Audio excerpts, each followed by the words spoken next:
మచిలీపట్నంలో స్ఫూర్తి ఫౌండేషన్ ఆధ్వర్యంలో క్యాన్సర్ బాధితుడు తలారి రామకృష్ణ కుటుంబానికి నిత్యావసర సరుకులు 14,000 ఆర్థిక సహాయం అందజేశారు. ఈ సందర్భంగా సీనియర్ న్యాయవాది లంకిశెట్టి బాలాజీ మాట్లాడుతూ రాష్ట్రంలో ఉచిత క్యాన్సర్ నివారణ ఆసుపత్రులు ఏర్పాటు చేయాలని ప్రభుత్వాన్ని కోరారు. 40 ఏళ్లు దాటిన మహిళలు క్రమం తప్పకుండా క్యాన్సర్ పరీక్షలు చేయించుకోవాలని, పర్యావరణ పరిరక్షణలో భాగంగా ప్లాస్టిక్ వినియోగాన్ని తగ్గించాలని పిలుపునిచ్చారు.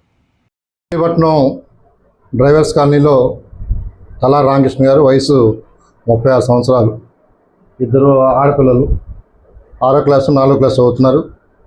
అనుకోకుండా క్యాన్సర్ ఎఫెక్ట్ అయింది రామకృష్ణ గారికి. మరి గత 7 సంవత్సరాలుగా మరి ఆయన ఇబ్బంది పడుతూ ఉన్నారు. కుటుంబం చాలా దీన వ్యవస్థలో ఉంది. కీమోథెరపీలు జరుగుతూ ఉన్నా సరే ఇవాళ నాటు వైద్యం ఖమ్మం నుంచి వైద్యం పొందుతూ ఉన్నారు. మరి అటువంటి స్నేహితులకి మేము ఉన్నామంటూ ఫ్రెండ్స్ అంతా ఆయనతో అయితే ఎవరైతే చదువుకున్నారో ఆ స్నేహితులందరూ కూడా వాళ్ళు ముందుకు వచ్చి మరి మామూలు సహాయ సహకారం అంటూ 10,000 రూపాయల ఆర్థిక సహాయాన్ని అందించే కార్యక్రమం. మరి ముఖ్యంగా వాళ్ళ జిల్లా ప్రభుత్వ ఆసుపత్రిలో పనిచేస్తున్న మరి మాధవీలత గారు, వారు వచ్చేటువంటి జీతంలో నుంచి ఇవాళ ఈ కుటుంబానికి 2 నెలల పాటు సరిపోయేటువంటి రైస్ కట్టలు కానీ గ్రోసరీస్ అన్నీ కూడా ఆవిడ అందజేయడం జరుగుతూ ఉంది.